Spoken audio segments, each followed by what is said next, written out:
अस्सलाम वालेकुम दोस्तों, मैं हूं सईद उमर फारूक अपने चैनल उमर स्पीक्स की एक और एपिसोड के साथ आपकी खिदमत में हाजिर हूं। दोस्तों आज के एपिसोड भी स्पेशल एपिसोड है और आज के एपिसोड में कुछ हम बात करेंगे एयरपोर्ट पे जाने के जो मसाइल हैं उनसे रिलेटेड कि बहुत से लोग क्वेश्चन पूछ रहे हैं, तो उनके कुछ क्वेश्चंस का मैं आंसर दूंगा कि आपने एयरपोर्ट पे किस तरह से जाना है और वहाँ पर आपने क्या क्या टास्क परफॉर्म करवानी पड़ेंगी वहाँ पर जाकर आपको। और कुछ एक अच्छी खबर है सिविल एविएशन अथॉरिटी की जानिब से, तो वो भी मैं आपके साथ शेयर करूँगा, मुख्तसर बात करेंगे। बट वीडियो स्टार्ट करने से पहले आपसे सिर्फ इतनी सी रिक्वेस्ट है कि अगर आप हज और उम्रा से रिलेटेड लेटेस्ट इन्फॉर्मेशन से वाकिफ रहना चाहते हैं तो नीचे दिए गए सब्सक्राइब के बटन पे अभी क्लिक करें।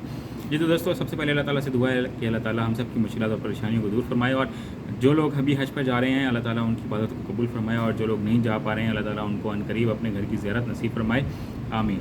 जी तो दोस्तों, बात कर लेते हैं कि एयरपोर्ट पर जाने के इस दफ़ा के मसाइल क्या हैं। होता ये था कि हम पहले कुछ अर्सा पहले तक भी, कुछ साल पहले तक भी, जब भी कोई हज या उम्रे पे बंदा जा रहा होता था या फैमिली जा रही होती तो उसके साथ पूरी फैमिली पूरे ख़ानदान चले जाते थे। तो इस दफ़ा जो गवर्नमेंट है उन्होंने बहुत क्लियरली अपनी वेबसाइट पे ना और अपने फेसबुक पेज पर भी, अपने ट्विटर अकाउंट पर भी उन्होंने मेंशन कर दिया है कि सिर्फ़ और सिर्फ जो भी हाजी साहिबान होंगे, एक हो, दो हों या फैमिली हो, उनके साथ जो एक्स्ट्रा बंदा होगा वो सिर्फ एक बंदा अलाउड होगा, और वो भी वो ड्राइवर होगा। अगर वो ड्राइवर नहीं होगा तो वो भी अलाउड नहीं है। अगर आप कोई एक्स्ट्रा बंदा, बच्चा कोई भी साथ लेके जाएंगे तो उसको एयरपोर्ट पे एंट्री से पहले ही जो चेक पोस्ट होती हैं वहीं पर ही चेकिंग के वक्त उनको गाड़ी से उतार दिया जाएगा, ठीक है।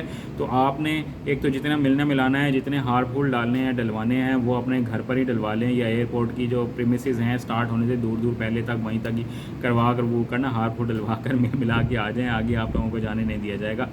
एक तो ये थोड़ा सा इशू भी है। वैसे अच्छी बात है कि एयरपोर्ट पे ज़्यादा रश नहीं होगा, ठीक है। इसके साथ साथ आप लोगों ने क्या करना है कि अपने डॉक्यूमेंट्स जो हैं वो हमेशा अपने पास ही रखने हैं। जितने भी डॉक्यूमेंट्स हैं, पासपोर्ट, वीज़ा और जितने भी आपको डॉक्यूमेंट्स में ये जो लॉकेट होता है और ब्रेसलेट होता है, ये तमाम चीज़ें आपके पास होनी चाहिए ताकि आप किसी भी वक्त चेकिंग के वक्त वो आप प्रोवाइड कर सकें। इसके साथ साथ आईडी कार्ड जो होगा वो चेक पोस्ट पे चेक किया जाता है, तो आपके पास आईडी कार्ड होना चाहिए। उसकी एंट्री के बगैर भी आप एयरपोर्ट में दाखिल नहीं हो सकेंगे।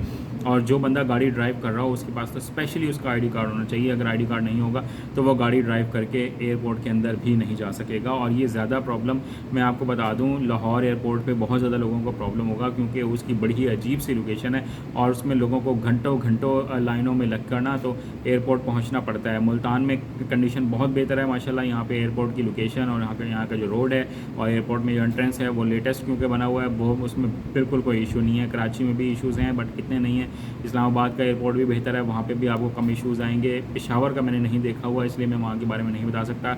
जो लोग लाहौर एयरपोर्ट से जा रहे हैं या जाएंगे उनको चाहिए कि वो बहुत पहले टाइम से वहाँ पहुँच जाएँ, और गवर्नमेंट ने भी ऐलान किया है कि आपने कम से कम भी 6 घंटे पहले एयरपोर्ट पर पहुँच जाना है, ताकि आपकी जो बोर्डिंग है, टिकट है, जो भी सामान की चेकिंग है, आपका NOC अगर चेक होना है, कोई भी चीज़ है, सामान चेक होना है, उसमें जो भी हर्डल हो खुद न खास्ता वो पहले ही दूर हो जाए। और अगर कोई प्रॉब्लम होता है तो आप उसको जल्दी रिजॉल्व करवा के एयरपोर्ट पे जाके आराम से बैठ जाएं। तो कम से कम भी आपने 6 से 7 घंटे पहले एयरपोर्ट के अंदर दाखिल हो जाना है, ठीक है। अब इसके बाद मैं आपको बता दूं कि अच्छी खबर कौन सी आई है, वो इस हवाले से है कि पहले जो एयरलाइंस थी वो सिर्फ 40 किलोग्राम जो है वज़न अलाउ कर रही थी, यानी कि 20 किलो के 2 बैग और उसके साथ फिर 7 किलो की एक हैंड कैरी, ठीक है। और जो बच्चों की जो वॉकर होती है और जो बुज़ुर्गों के लिए व्हील चेयर है वो इस सामान में शामिल नहीं है, वो आप फ्री ऑफ कॉस्ट लेके जा सकते हैं, वो सामान में शामिल नहीं होती। बट जो अब थोड़ी सी बेहतर आई है खबर वो ये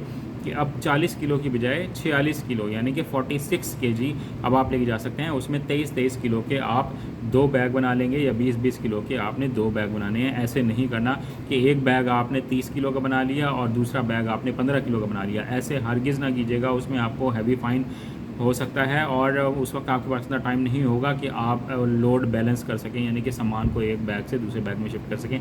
इस तरह वो आपको बिल्कुल भी टाइम नहीं देंगे। अपने बैग को घर से तोल कर जाएँ, किसी तराजू से, किसी भी चीज़ से उसको आपने प्रॉपर्ली वज़न करके जाना है कि ये कितने किलो का बैग बन रहा है, और दोनों बैग्स का वज़न बराबर हो।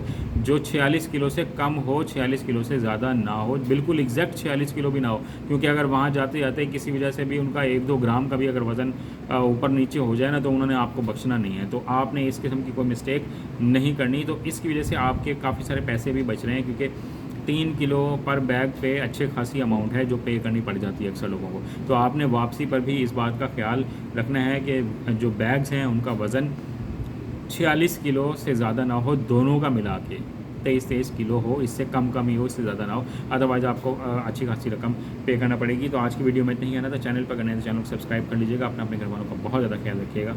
अल्लाह हाफ़िज़।